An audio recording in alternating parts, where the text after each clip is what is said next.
اللهم صل على سيدنا محمد وعلى آل سيدنا محمد. أعوذ بالله من الشيطان الرجيم. بسم الله الرحمن الرحيم. الحمد لله رب العالمين، والصلاة والسلام على سيد المرسلين وعلى آله وصحبه أجمعين. رب اشرح لي صدري ويسر لي أمري واحلل عقدة من لساني يفقه قولي.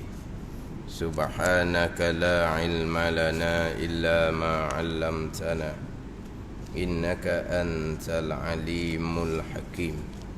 ولا حول ولا قوة إلا بالله العلي العظيم. Kitab Minhajul Abidin, muka surat 7, baris yang keempat daripada atas. Surat 7 baris yang keempat daripada atas. Qala al-muallifu rahimahullahu ta'ala wa nafa'ana bi'ulumihi amin.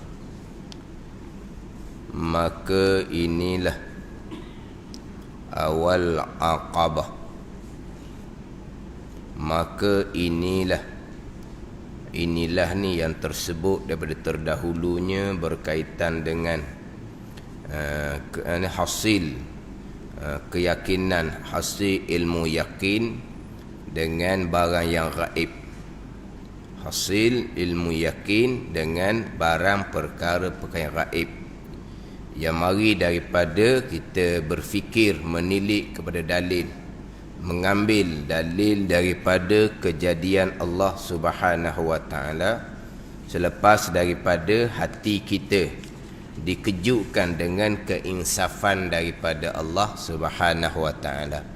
Apabila Allah Subhanahu wa ta'ala campurkan keinsafan kepada kita, keinsafan tu datang adalah asbab-asbabnya yang disusun oleh Allah Subhanahu wa ta'ala.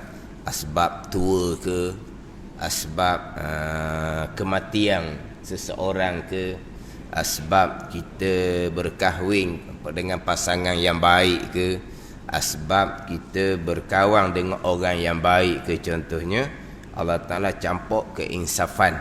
Bila Allah Ta'ala campur keinsafan, pertama-tama yang kita nak kena tilik fikir adalah berkaitan dengan Allah Subhanahu wa ta'ala yang menjadikan kita, Allah Subhanahu wa ta'ala yang mengurniakan bagai-bagai nikmat kepada kita.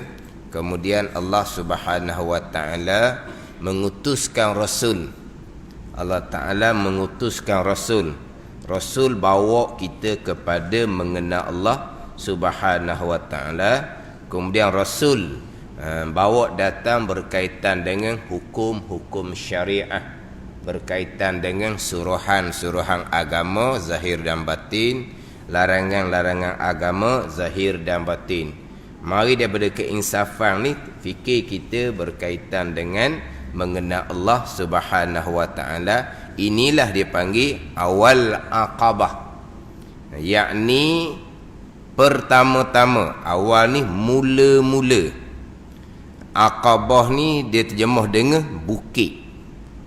Dia Aqabah ni jalan-jalan yang sukar, yang payah di tepi-tepi bukit. Asal dia lah, kan dia bukit itu, di tepi-tepi tu ada jalan-jalan yang sukar untuk naik ke atas bukit. Itu asal dia Aqabah. Maknanya Aqabah ni bonggok lah, kita kata Aqabah ni. Bonggok maknanya satu peringkat. Jadi mana dia Aqabah ni ke asal makna jalan lereng yang pas di tepi bukit, tapi dikenakinya adalah Aqabah, bonggok, yang mana dalam kitab Minhajul Abidin akan disusun dengan 7 Aqabah, 7 bonggok. Dimulai dengan ilmu, kemudian taubah, kemudian aqabatul awaik yang menghalang kita dari ibadah, dengan manusianya, dengan dunianya, dengan syaitannya, yang paling panjangnya dengan nafsu. Nafsu dalam kitab Minhajul Abidin terjemahan ni Syarah ni 25 muka surat membicarakan berkaitan dengan aqabah yang menghalang kita daripada ibadah adalah nafsu kita sendiri. 25 muka surat. Faham-fahamlah. Dalam kitab Minhajul Abidin tu satu muka surat tu cukup dah. 25 muka surat membicarakan aik yang menghalang kita daripada ibadah. Yang paling panjang bicara adalah nafsu. Tapi yang menghalang ibadah ni ilmu cukup dah. Taubah kita selesai dah. Kita nak memperbanyakkan amal ibadah. Penghalangnya manusia, dunia, syaitan, nafsu. Kemudian lepas halangan ni aqabatul awarid yang mengganggu kita, yang melentangi kita dalam jalan ibadah. Panjang pula cerita di situ. Awarid, kemudian bawais, kemudian khawadih, dia ada peringkat-peringkat sampai ke selesai 7 aqabah, 7 bonggok, 7 peringkat. Mereka-mereka yang dipilih oleh Allah Subhanahu wa taala. Imam Ghazali mengatakan segelintir mereka yang dipilih oleh Allah Subhanahu wa taala naik maqam muqarrabin, orang yang hampir hati dengan Allah Subhanahu wa taala di kalangan kekasih-kekasih Allah, aulia-aulia illah. Selepas daripada melepasi 7 aqabah dalam kitab Minhaj, segelintir pula kata Imam Ghazali, hak lepas dia 7 aqabah ni segelintir pula yang dipilih oleh Allah Subhanahu wa taala naik maqam muqarrabin, maqam aulia. Ni hak jalanan Imam Ghazali lah. Hak ni hak timbul-timbul dalam FB aulia wali itu tak ada aqabah ni, belajar pun dak wali dia nya. Tu kita selalu bicara lah tunya. Tu dia musang sikit tak boleh situ. Ngamuk lah. Tu wali bekeng tu. Tu cerita lain tu. Cerita hak jalanan hak Imam Ghazali 7 aqabah sampai ke aqabatul hamdi wa syukri hak paling atas, segelintir yang dipilih oleh Allah Subhanahu wa taala naik maqam muqarrabin. Tapi dimulai dengan aqabah yang pertama, aqabah ilmu. Barulah pergi pada taubah, baru lagi pada aqabah yang lain. Jadi hak pembicaraan terdahulunya berkaitan dengan keinsafan, kemudian berfikir berkaitan dengan kejadian-kejadian Allah untuk menuju atas, timbullah hasillah bagi kitanya ilmu yakin dengan Allah Subhanahu wa taala, dan yakin bahawa kita ada Tuhan yang menjadikan kita, yang menjadikan segala-gala, yang mentaklifkan hukum kepada kita, yang menyuruh kita kepada iman dan taat, dan menegah kita daripada maksiat dan kufur. Maka inilah maksud kata awal aqabah, yakni awal dengan makna pertama-tama. Pertama-tama kalau kita kata mula-mula sekali. Bukit itu terjemahan daripada aqabah, bonggok yang berhadap akan hamba di dalam jalan ibadah. Ni hak mula-mula sekali. Aqabah, bukit, bonggok yang mula-mula sekali kata Imam Ghazali, yang berhadap akan hamba di dalam jalan ibadah. Sebab dalam kitab Minhajul Abidin, nama dia Minhajul Abidin ila jannati rabbil alamin, jalan pengabdian diri kepada Allah, kepada syurga bagi Tuhan Rabbil alamin, jalan pengabdian diri kepada Allah, Minhajul Abidin. Jadi permulaan jalan ibadah, jalan orang yang mengabdikan diri akan Allah, pertama-tama hak mula-mula bukitnya adalah aqabah, hak berkaitan dengan hasil ilmu keyakinan kita dengan Allah Subhanahu wa taala. Yang mana permulaan dalam kitabnya berkaitan dengan ibadah. Mula-mula sekali Mazali susung ayat kita adalah berkaitan dengan ibadah. Apa dia ibadah? Permulaan dia kata samaratul ilmi, hasilan daripada ilmu, itu ibadah. Hasilan daripada ilmu. Tanpa ilmu falaulahu lam takun ibadah. Dalam kitab Sirajut Talibin, syarah pada kitab Minhajul Abidin, tanpa ilmu tidak dinamakan ibadah. Terutama ilmu yang pertama, ilmu mengenal Allah Subhanahu wa ta'ala, tanpa mengenal Allah, tanpa mengenal Rasul, tidak ada ibadah. Kalau ada buat juga semayang, buat juga puasa, berjemaah, mengaji Al-Quran, berzikir, itu bukan ibadah. Itu hanya menjadi adah, tradisi. Dia panggil trend. Trend tak panggil? Trend. Siapa masa semayang, siapa masa puasa, siapa masa main masjid surau. Ada masa-masa tertentu. Tanpa mengenal Allah dan Rasul, itu bukan ibadah. Itu hanya adah sahaja. Jadi permulaan ibadah, kata Imam Ghazali, adalah samaratul ilmi, hasilan daripada ilmu. Maka Imam Ghazali kata di sini, hak pertama-tama bukit yang berhadap akan dalam jalan ibadah adalah hasil ilmu, keyakinan dengan Allah Subhanahu wa ta'ala, dan iaitu Aqabah, bukit bonggok hak awal-awal yang berhadap akan hamba dalam jalan ibadah ni, dinama akan Aqabah tadi ni, Aqabah ilmu dan ma'rifah. Aqabah ilmu dan ma'rifah. Dia dalam kitab Minhaj ni, Aqabah yang pertama, bonggok yang pertama ilmu.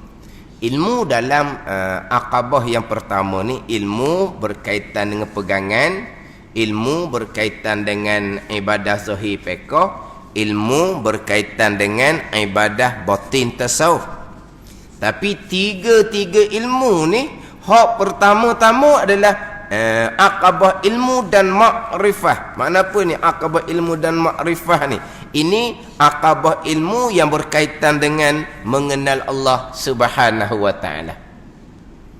Bila bicara nanti secara tafsir, secara terperinci, Aqabah yang pertama, Aqabah ilmu, 3. Ilmu tauhid, ilmu akidah, ilmu berkaitan dengan syariat zahir, fiqh, dan ilmu yang berkaitan dengan syariat batin tasawuf. Yang mana pembicaraan Aqabah ilmu dan kitab Minhaj ni cukup comel. Cukup comel pembicaraan berkaitan dengan Aqabah ilmu dalam kitab Minhajul Abidin. Yang saya ambil dalam kitab Minhajul Abidin, malam kami di Masjid Abidin. Minhajul Abidin, Masjid Abidin, Masjid Putih. Saya ambil kitab Minhaj, tapi bukan saya ambil daripada awal macam di surah Imam ni. Saya cuma ambil di Aqabah ilmu, terus masuk kepada Aqabah ilmu. Saya tak bicara daripada awal, terus masuk kepada Aqabah ilmu, muka surat 10. Tu Aqabah ilmu surat 10. Sebab apa? Nak fokus kepada macam mana kedudukan ilmu yang disusun oleh Imam Ghazali rahimahullah. Sangat panjang bicara. Mana berulang kali ilmu disusun dengan 3. Ilmu akidah, yang kedua ilmu syariat zahir fiqh, yang ketiga ilmu syariat batin tasawuf. 3. Kemudian dalam kitab Minhajul Abidin ni pula didatangkan pula berkaitan dengan, dia panggil kadar dia, sukatan dia. Sukatan, hak mana hak fardu ain, hak mana hak fardu kifayah, mana hak fardu ain, mana hak fardu kifayah. Pada ni fardu ain ilmu akidah ni setakat mana, fardu ain ilmu fiqh ni setakat mana, fardu ain ilmu tasawuf ni setakat mana. Cukup mustahak kepada kita untuk tahu dia punya sukatan, sakatan, silibus ke apa bubuh nama lagi lah. Dia panggil apa? Kan ilmu ni kan ada hak teras panggil apa? Hak fardu ain tauhid fiqh tasawuf ni tak ada alasan. Dalam keadaan macam mana pun tak ada alasan. Ada ni. Dengan Ramadan, kita masuk dalam Ramadan, kita nak tangguh sementara hak kita belajar fardu ain tauhid fiqh tasawuf. Kita tinggal sahaja belajar fardu ain tauhid fiqh tasawuf, dalam keadaan kita belum selesai, malaikat akan catat dosa besar setiap saat kepada kita. Yang baik tu ada. Ni kita pula ni berhadapan dengan PKP 3.0 di bawah tak? 3.0 tau. 3.0 ni 12 hari bulan 5 sampai 7 hari bulan 6. Lepas tu macam mana aktiviti Masjid Surau di Terengganu ni, kita tunggu kepada pihak Maidam lah pulaknya. Tunggu pada pihak Maidam. Hak KL diberitahu dah macam mana. Maknanya kuliah-kuliah tu nampak tak tahu, Allahu alam, tunggu hak Maidam lah. Sebab semayang raya, semayang Jumaat, semayang jemaah, kalau Masjid Surau tu boleh muat 1000 lebih, 50 orang boleh. Kalau boleh muat kurang dari 1000, 20 orang boleh. Surau Imam ni boleh muat ramai mana? 1000. Boleh 1000. Kalau 1000 boleh 50 orang. Main raya boleh 50 orang. Semai jemaah boleh 50 orang. Kalau masjid ataupun surau sama, dia punya keluasan untuk muat 1000, 20 orang. Itu hak KL lah. Kita Terengganu ni tunggu pihak Maidam lah pulaknya yang ke mana gitu tau. Kan kita ni kalau hak negeri kita tunggu pada pihak Maidam lah pula untuk Terengganu kita ni. Hak tu hak KL diberitahu seumpama tu. Ke mana? Ke Terengganu pun tak ada dah pakai tu je. Dia tunggu Maidam tau. Maidam lah pula. Maidam lah pula buat untuk Masjid Surau. Sebab hak ni hak negeri, hak bukan hak pusat. Hak tu hak pusat yang beritahu koda tu. Maknanya kalau bangunan tu Masjid Surau tak kira ni, boleh muat 1000 lebih, 50 orang. Sembahyang raya, sembahyang Jumaat, sembahyang Jumaat. Kalau bangunan tu tak muat 1000 orang, kecil sikitlah. Maknanya 20 orang. 20 orang pakai anak beranak demo je lah. Ada orang lain dah lah, anak beranak je lah 20 orangnya. Tak panggil orang dah lah, dah Tok Imam, Tok Imam lagi, Tok Bilal lagi, Tok Siok lagi. Ramai dah waktunya.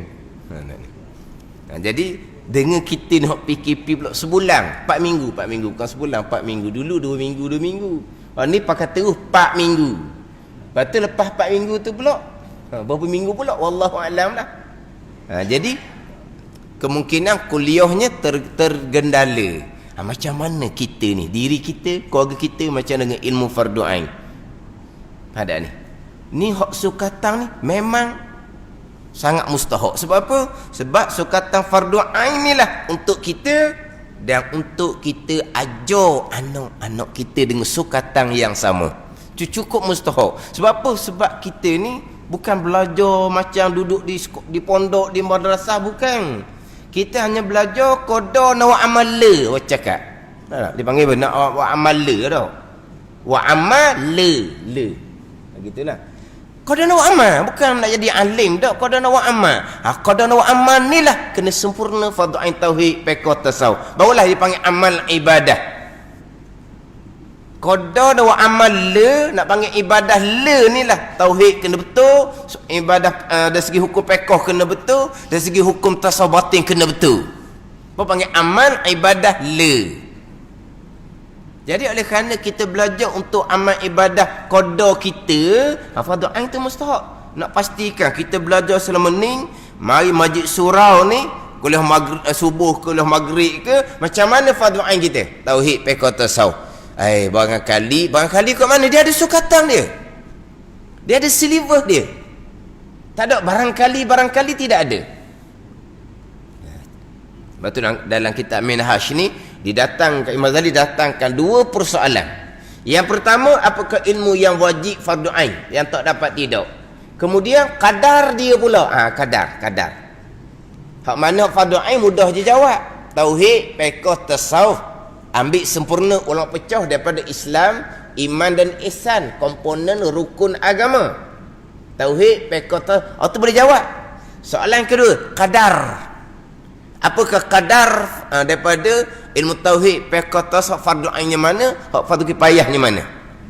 Sebab apa? Sebab kita nak pastikan kita ni macam lepas ke dah? Lepas, alhamdulillah. Kemudian kita fokus pada amal, ilmu, kita nak mengulangi fardu ain pun boleh, kita nak mendalami lagi ilmu fardu kifayah pun lagi bagus. Kita tak ada masa dah, kita nak fokus pada ilmu dunia, tidak ada masalah. Sebab apa? Sebab ilmu untuk amal kita cukup. Ada ni. Itu nak kena tahu tu. Tapi kalau kita dalam keadaan hak fardu ain ni pun tak lepas lagi tauhid fiqh tasawuf, tak ada tinggal belajar. Walaupun bulan Ramadan tak ada tinggal belajar. Kena PKP ni pula macam mana? Usahakanlah cari rakaman-rakaman pengajian. Ni banyak pula masa yang terluang. Kan di dalam TV tu katakan gunakan masa yang terluang dengan keluarga kita, gunakan untuk perkara-perkara yang berfaedah dalam masa yang terluang dalam keluarga kita ni. Hak masa PKP ni pula ni, kita nak guna untuk apa? Untuk mendalami ilmu fardu ain, tauhid, fiqh tasawuf. Cari rakaman-rakaman, fokus. Kena fokus hak ni. Kena fokus untuk diri kita. Dan itulah kewajipan kita dengan anak-anak kita sebelum mereka masuk umur baligh. Kalau kita tak menyelesaikan ilmu fardu ain agama pada anak kita sebelum mereka masuk umur baligh, mereka baligh tanpa amal ibadah yang sebenar, kita ada bahagian kerana datang bertaksir cuai kita. Bukan anak kita balik sembahyang cukup, puasa cukup saja, tutup aurat, bersopan, ngaji Quran pandai. Anak kita balir ni macam mana agama dia? Islam, iman, ihsannya macam mana? Fardu ain, tauhid, fiqh tasawuf, akidah dia macam mana? Sembahyang dia dengan ilmu ke tidak? Macam mana hak berkaitan dengan hak ketaatan batin mereka macam mana? Kan kita maklum kan, sebelum anak kita masuk mabaligh, kita wajib menyempurnakan ilmu agama. Kan kita kan duk cerita, kita tahu tanggungjawab kita ibu bapa menyempurnakan ilmu agama sebelum anak kita dewasa. Kan kita? Kita ibu bapa ke hanya menyempurnakan makan, minum, pakai tu je? Kita ibu bapa, kewajipan kita menyempurnakan makan, minum, pakai gitu ya? Kita maklum menyempurnakan ilmu agama tu sebelum mereka dewasa. Apa ilmu agama? Ilmu agama Allah ni luah. Nabi menyampaikan agama 23 tahun. Ilmu agama mana yang kita nak kena sempurnakan? Hak fardu ain tauhid, fardu ain fiqh, fardu ain tasawuf. Itu kata penting. Kadar sukatan tu penting. Dan kita minhat dia akan cerita. Tanda ni. Dan Mazali akan cerita, kalau hak tauhidnya tak selesai, macam mana akan jadi? Kalau fiqh tak selesai, macam mana akan jadi?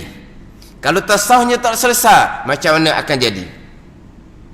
Dimulai dengan kalau berpegang dengan akidah yang terpesong, Mazali kata ibadah kamu jadi debu yang bertaburan, tidak akan diterima. Itu bukan amal ibadah, itu adah saja. Kalau fiqh dah selesai, Mazali kata kamu menunaikan ibadah sembahyang, kamu menunaikan ibadah puasa puluh-puluh tahun, kata Imam Ghazali, tapi tidak diterima oleh Allah, tidak menepati garis sunnah Nabi SAW, dalam keadaan kamu tidak menyedari, kata Imam Ghazali. Kita semayang puluh-puluh tahun, berjemaah puluh-puluh tahun, berpuasa puluh-puluh tahun, tiba-tiba yang kita buat tidak menepati hak sunnah syariat Nabi SAW. Imam kata dalam keadaan kamu tidak menyedari. Tanpa ilmu tasawuf pula, Imam kata, tanpa ilmu tasawuf, terkadang Imam kata kamu tinggal amal-amal, kamu tinggal perkara yang haruh. Kamu tinggal perkara yang haruh. Mana perkara yang haruhnya? Tidur malam haruh, kita main isyak dah. Kerana apa? Untuk qiyamul lail.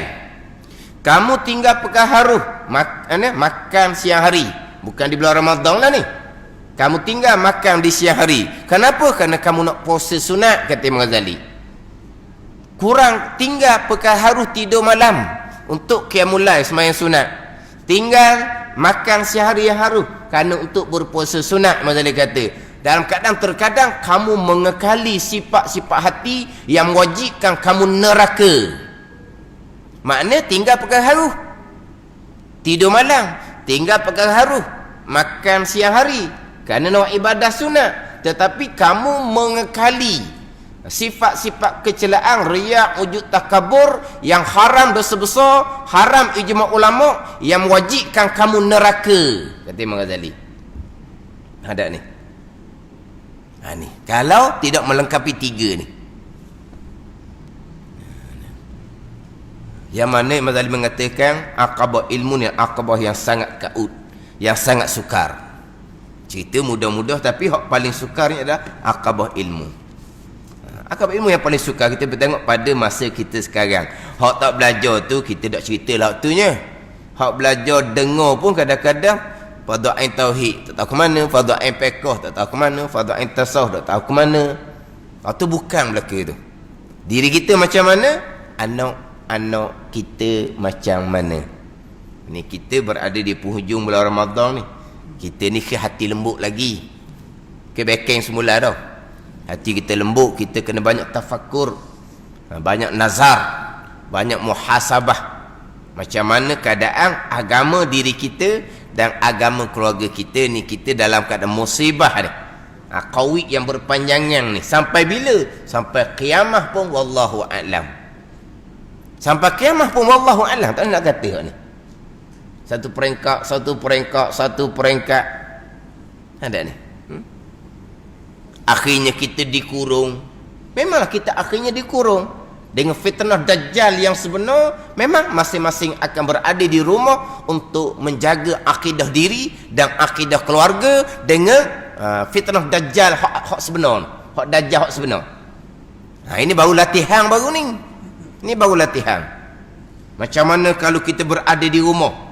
Adakah kita penuhi dengan amal ibadah ataupun kita penuhi dengan perkara yang sia-sia? Duk tangan tu kan, apa ada tangan tu? Itulah pagi petang, pagi ke petang, ayah sama, mak sama, anak sama, suti seorang. Mung hamung, aku, masing-masing duk gesek telefon. Gitu je lah. Hak sia-sia, tak cerita lagi hak maksiat. Hak sia-sia gitu je. Katung 24 jam lah tu. Katung pun jangan main, katung pun pakai coli, pakai gitu lah, kata apa benda pula tu. Nampak macam binatang katung lah, tapi pakai coli, pakai lo dalang. Peseng gitu. Ada ni. Macam mana kita dengan ujian? Agama kita macam mana? Agama anak-anak kita macam mana? Ada ni. Kita dalam keadaan duduk kerana redha, sabar, syukur ke tidak kita ni, ataupun kita dalam keadaan duduk mengeluh sepanjang masa. Hak tu tak betul, hak ni tak betul, buat gini tak betul, buat gini tak betul, semua tak betul. Buka, bahaya Covid. Tutup, orang lain nak kerja macam mana? Buka pula, buka bahaya. Jadi semua benda. Semua benda tak ada. Kehidupan dia nak mengomel apa panggil? Kehidupan dia mengomel je. Ya, buka macam-macam, tutup macam-macam. Buka sekolah begini, apalah buka sekolah, tutup, apalah tutup macam mana? Pula dah. Jadi manusia ni nak apa sebenar? Wallahu alam lah. Kita ini ujian daripada Allah. Kita hadapi dengan redha, sabar. Kita bersyukur kita masih lagi diberi peluang oleh Allah Subhanahu wa taala. Selama kita duduk bebas selama kening, kita hidup macam mana? Tuhan pun nak sekat kita, nak tutup kita setahun lebih dah. Nak sekat, nak tutup kita. Macam mana pula keadaan kita ni? Ni balik pada dalaman diri masing-masing. Guna masa tu molek tu untuk pastikan kita mutalaah kembali, murajaah kembali, tengok rakaman-rakaman pembicaraan berkaitan dengan ilmu-ilmu fardu ainnya macam mana, diri kita, keluarga kitanya macam mana. Ataupun tadilah hanya dipenuhi dengan perkara yang sia-sia. Kalau dok pun kita penuhi dengan mana? Tidur apa bekok mata-mata. Ada? Jadi kita kena tubal moleklah hak asas-asas ni. Hak asas ilmu, fardu ain tauhid, fiqh tasawuf. Jadi dalam bab aqabah yang pertama 3 ilmu. Tapi di sini dimulai dengan aqabah ilmu dan ma'rifah. Jadi makna apa di sini? Bicara berkaitan ilmu akidah. Dia masuk aqabah ilmu, dia 3, tahu akidah, fiqh tasawuf, tauhid, fiqh tasawuf. Tapi hak ni hak mula-mula sungguhnya adalah aqabah ilmu dan ma'rifah. Dia perlu sebut kata ilmu dan ma'rifah. Dalam pembicaraan ilmu akidah, dia satu makna sahaja. Ilmu dan ma'rifah, dia satu makna sahaja.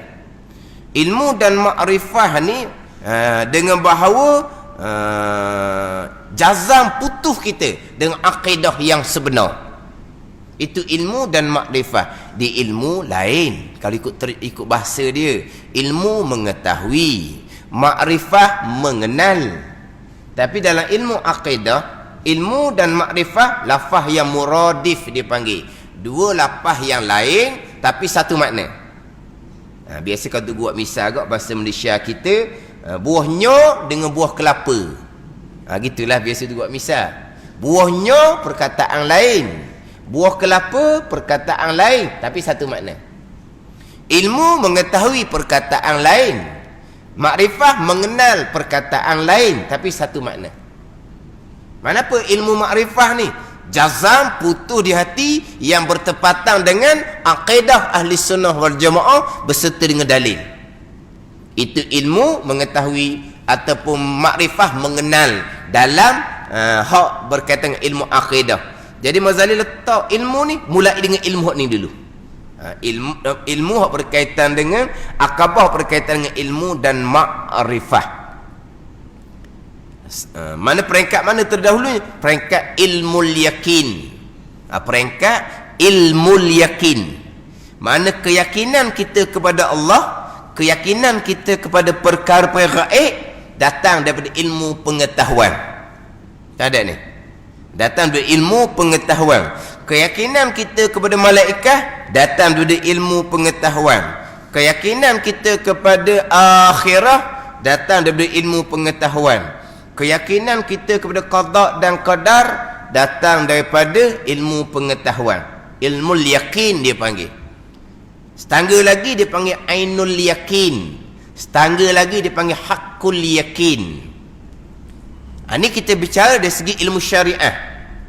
Ilmu yakin dalam pembicaraan ilmu hakikah dihurai yang berbeza. Kita pergi pada ilmu syariah. Ilmu yakin ni ilmu dengan pengetahuan, kita yakin dengan perkara gaib. Allah gaib, malaikat gaib, akhirah barzah contohnya gaib, qada dan qadar gaib. Kita yakini tapi dengan ilmu. Hak yakin dengan ilmu ni qada-qada kita lah. Lupa lalai akan Allah Subhanahu wa taala. Tu ilmu yakin. Naik ainul yakin barulah hati kita tetap. Hati kita tetap akan keyakinan kita dengan perkara gaib. Hakul yakin, hati kita hanya bersama dengan Allah Subhanahu wa taala. Ilmu yakin ni kita memanglah jazam putus di hati. Contohnya qada dan qadar Allah. Tapi di hati kita lupa akan qada dan qadar Allah. Di hati hanya ada pilihan dan perbuatan kita. Percakapan kita pun pilihan dan perbuatan kita. Tapi jazam putus di hati sekalian qada dan qadar Allah. Tapi kenapa hati kita lalai? Sebab kita duduk tangga ilmu yakin.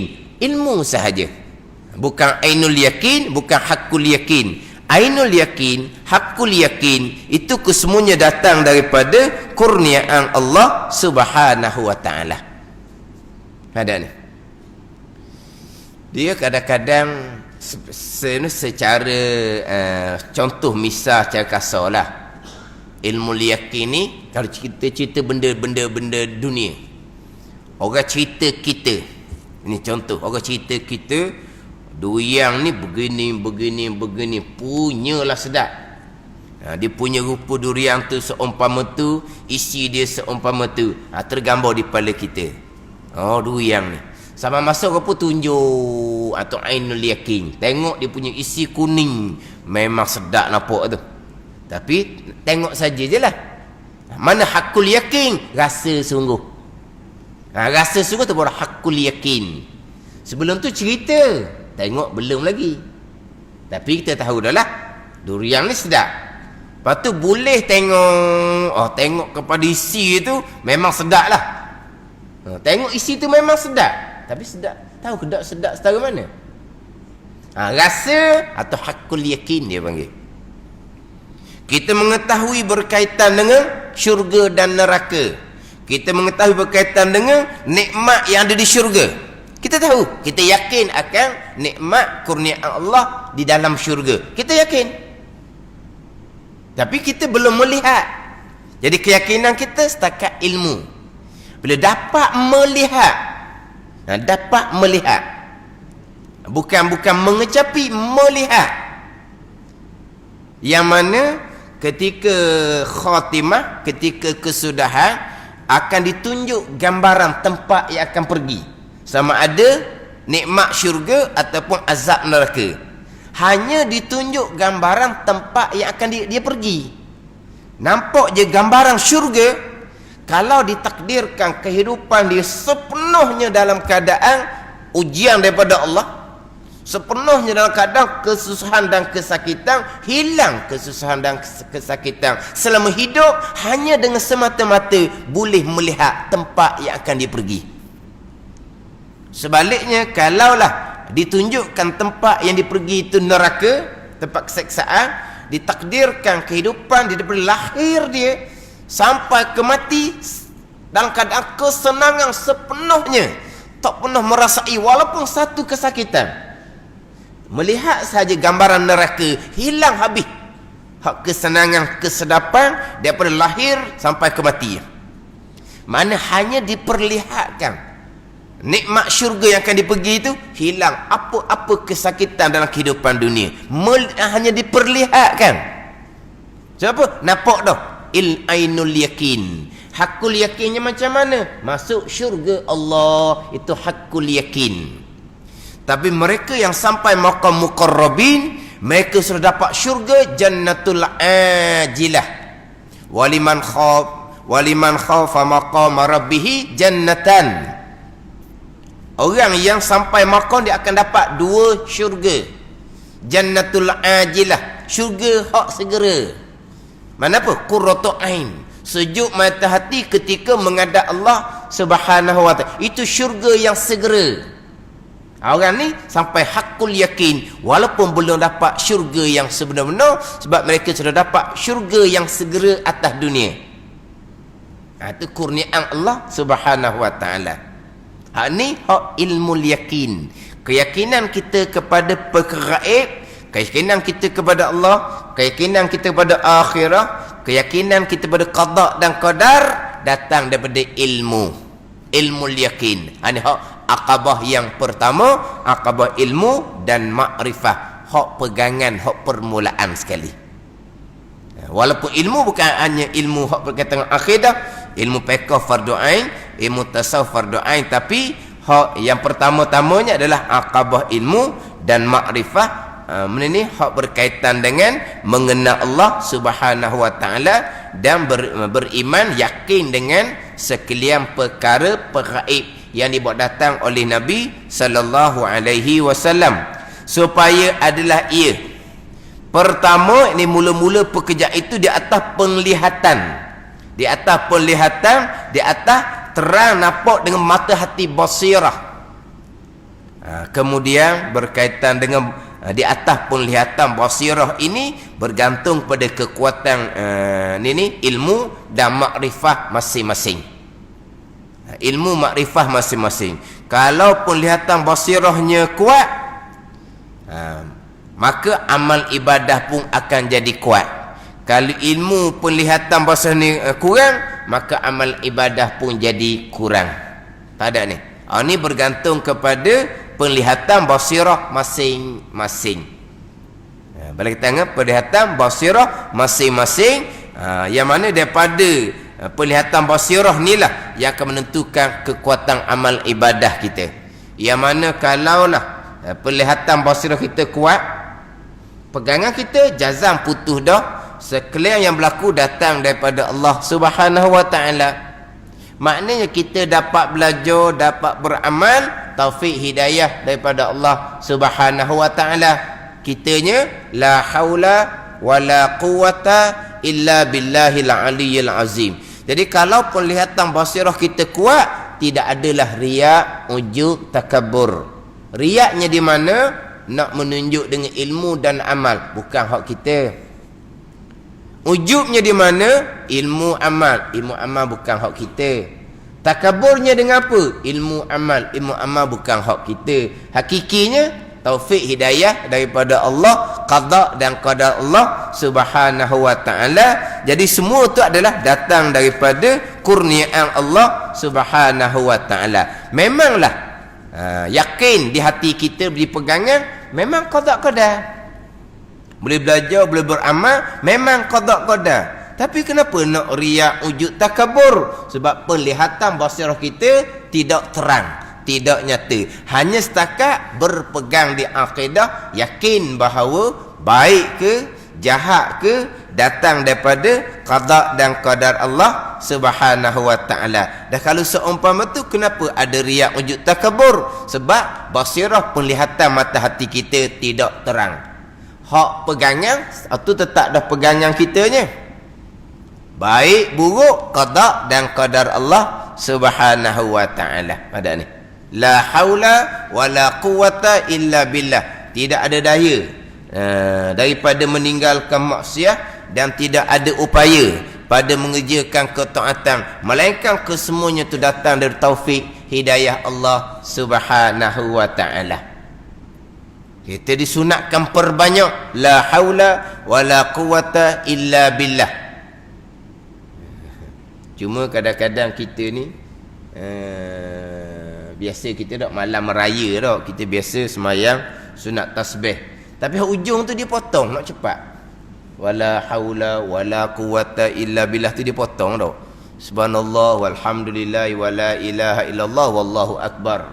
Subhanallah walhamdulillah wala ilaha illallah wallahu akbar. Kata je 10 kali kan, 10 kali pun tambahlah wala haula wala quwata illa billahil aliyyil azim. Dipotong tu ke mana orang sunat tasbih? Baca dak tu? Baca dak? Subhanallah walhamdulillah wala ilaha illallah wallahu akbar. Subhanallah walhamdulillah wala ilaha illallah wallahu akbar. Wala haula wala quwata illa billah il aliyyil azim. Mana? Oh, tu panjang dia kata. Nak buat sangat semasa nak tasbih tu. Nak kira ada nak potong-potong pula. Jangan dah potong waktu. Wala haula wala quwata illa billah. Sentiasa tu kita dituntut kita sentiasa akan menjadi kenderaan ketika kita meniti tiang sirat. Hak bacaan la haula wala quwata illa billah. Dan memang itu pegangan kita, tapi penglihatan basirah kita macam mana? Hak tu bergantung kepada pekerjaan ibadah ni, bergantung pada penglihatan basirah kita. Boleh belajar, boleh buat amal, itu semua adalah taufik hidayah daripada Allah Subhanahu wa taala. Mana kita wajib mensyukuri, bukan kita nak riak, ujub, takabur. Kita wajib mensyukuri. Syukur boleh belajar, syukur boleh beramal. Bukan riak, ujub, takabur. Syukur boleh belajar dan syukur boleh beramal. Pilihan Allah Subhanahu wa taala. Mudah-mudahan Allah Taala tetapkan kita atas agama dan atas ketaatan. Ya muqallibal qulub, sabbin qalbi ala dinika wa ala ta'atik. Itu kita baca sebelum salam tu kan. Ya muqallibal qulub, sabbin qalbi ala dinika wa ala ta'atik. Wahai Tuhan yang membalik-balikkan hati, tetapkan hati aku atas agama Engkau dan ketaatan pada Engkau. Siapa yang membalik-balikkan hati? Hati pergi kepada kebaikan, keburukan, kebaikan, keburukan, semuanya datang daripada Allah Subhanahu wa taala. Jadi Allah yang membalik-balikkan hati, kita minta Allah tetapkan kita atas agama dan ketaatan kepada Allah Subhanahu wa ta'ala. Ini bergantung kepada penglihatan, mana basirah mata hati masing-masing. Tapi kalau kita basirah mata hati kita masih lagi gelap, kita kena muhasabah, tafakkur, nazar kembali macam mana kedudukan amal ibadah kita. Lama dah tapi kita masih lagi riya, ujub, takabur, hasad, masih lagi kurang redha, sabar atas ujian Allah Subhanahu wa taala. Ni ujian ni kena redha, kena sabar.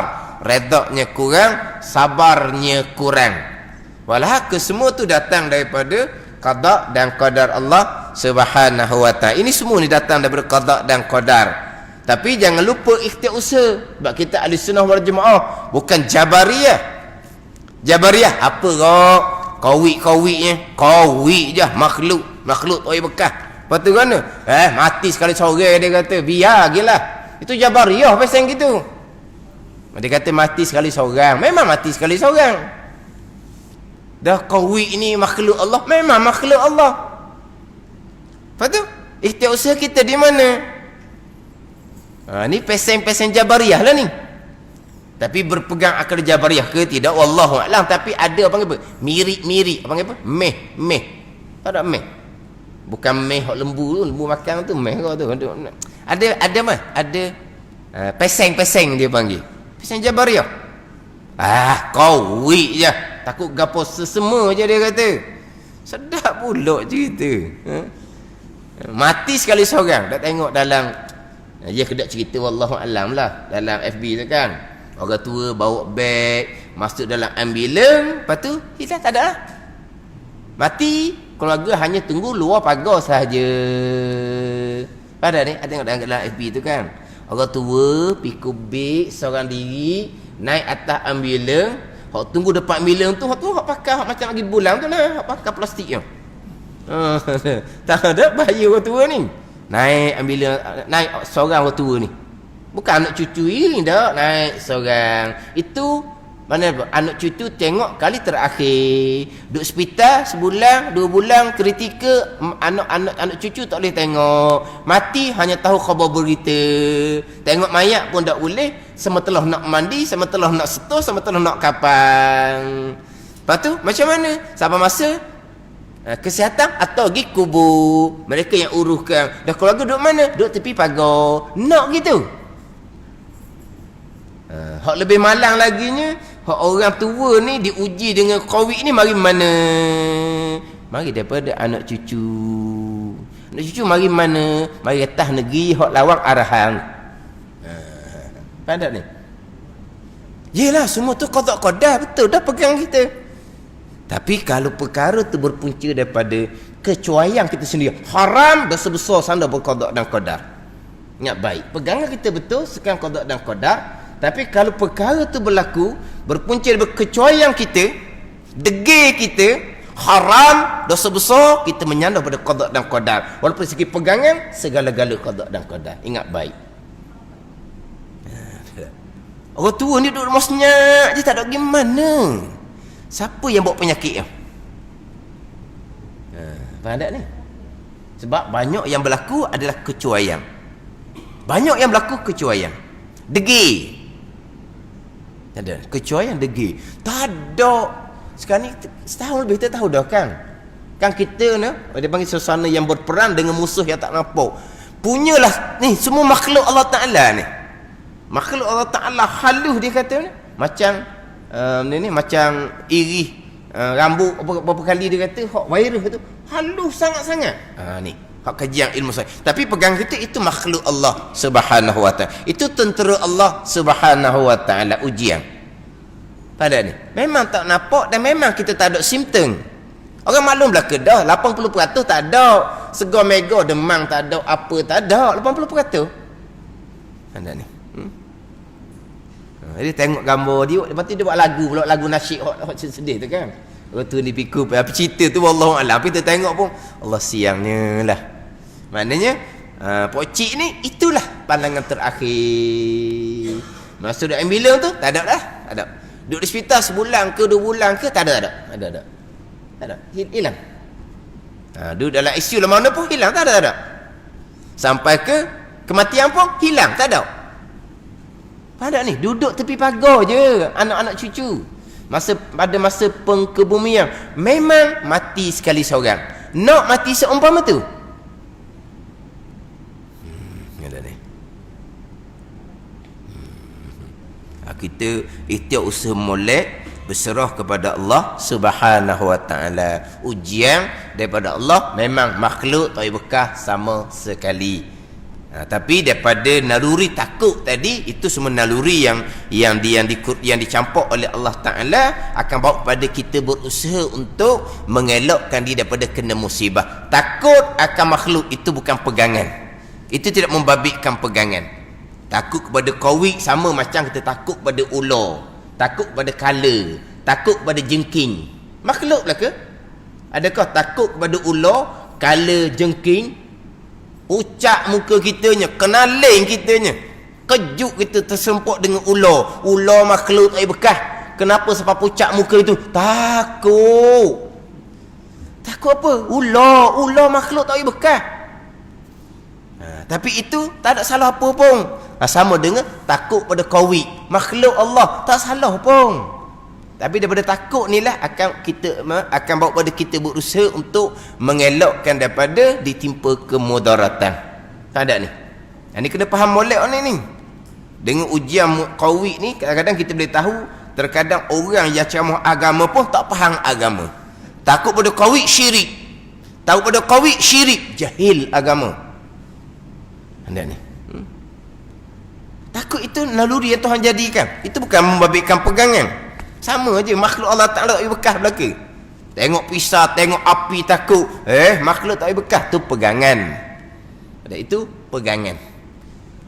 Kawik ke, waxing ke, dia kata konspirasi orang kafir. Makhluk belaka. Semua tu ada datang daripada Allah Subhanahu wa ta'ala. Tapi ikhtiar usaha kita macam mana? Itu syariah dia panggil. Itu syariah. Kita berusaha untuk mengelak daripada kemudaratan, kita berusaha untuk dapat manfaat. Kalau kata waxing lah. Adakah waxing boleh bekas? Makhluk tak bekas. Sebagaimana nasi tidak mengenyangkan, air tidak menghilangkan dahaga. Tapi kita lapar, kita makan. Kita dahaga, kita minum air. Begitulah. Ada ni. Dia panggil ikhtiar usaha. Perintah syariah kepada kita. Pegangan semua yang berlaku, qada dan qadar Allah. Ikhtiar usaha, tak bekas sama sekali. Semuanya datang daripada Allah Subhanahu wa ta'ala. Itu ilmu yakin kita pegangan. Kemudian basirah kita macam mana, itu bergantung pada kekuatan yang dikurniakan oleh Allah Subhanahu wa ta'ala. Jadi akabah yang pertama-tama adalah akabah ilmu dan makrifah, hak berkaitan dengan ilmu akidah. Maka mengambil, makna memulai hamba dalam memutus akan dia tak dapat tiada. Memutus ni dengan baik tilik dalam dalil-dalil dan sempurna bicara dan belajar dan bertanya-tanya daripada ulama akhirah. Ni jalan untuk kita memulai dengan aqabah ilmu dan ma'rifah. Wallahu a'lam. Kemudian kuliah kita macam sebut tadilah, kita tunggu kepada pihak Maidam yang menetapkan. Cuma untuk duha hari ni insya-Allah lah berjalan macam biasa. Sebab kalau ikut KL tu bermula daripada esok 12 hari bulan tau. Ia mula esok dia untuk duha. Ada orang telefon dah duha macam nak Ustaz 12 hari bulan, hari ni 11. Jadi tanya juga 12 kita 11 hari ni. Untuk duha tu insya-Allah lah. Lepas untuk akan datang kita tunggu daripada hak pengumuman daripada pihak Maidam. Wallahu a'lam. Bismillahirrahmanirrahim. Alhamdulillahirabbil alamin.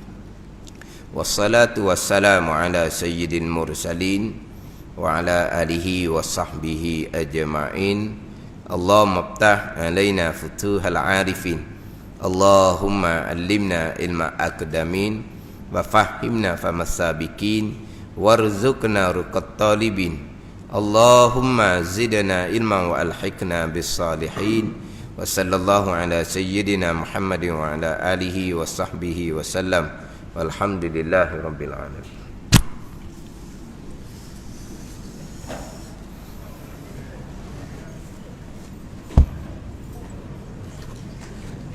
Baliklah. Tu mak ayah duduk mana? Ayah duduk mana?